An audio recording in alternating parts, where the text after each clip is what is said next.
I think it's really unlikely that the market rally today was a result of the Fed statement or the anticipation of the Fed statement. Indeed, the Fed statement didn't really offer anything new. There is support from the Fed chair in terms of policy initiatives, but there really wasn't anything new in that statement. I think the market rallied today generally because of kind of the balance of news is positive. So people are realizing that we're past the inflection point. There's no need for a field hospital in Central Park. I've mentioned before the serology studies that suggest that a greater proportion of Americans are infected. They just didn't even know that they were infected. So that means that the fatality rate has been greatly overstated, potentially by an order of magnitude. There's also been good news on the vaccine front, and indeed good news on the antiviral front. And you put this all together, and there's public pressure on the policymakers to pivot and end the lockdown.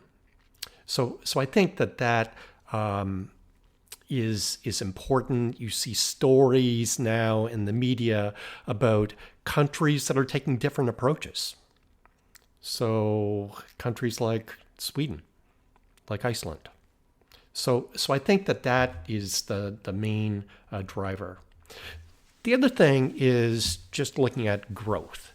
So we had the GDP announcement today, minus 4.8%. And remember, that is only really a few weeks of the crisis that's measured in that number. So we're doing far worse than minus 4.8%.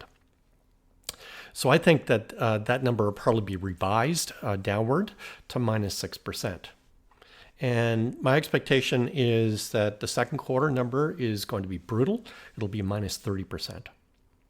The third quarter, probably bad also, could be minus 10. And the fourth quarter, somewhat of a snapback of plus 15%.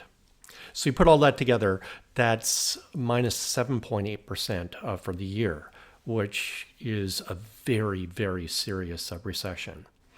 However, and let me qualify the forecast, because it really depends upon Q3 and Q4. So if it's the case that we start reducing the lockdown sooner rather than the current expectation, then it's possible that third quarter could hold at zero. And then all of a sudden, the negative growth for 2020 goes to minus 4.5.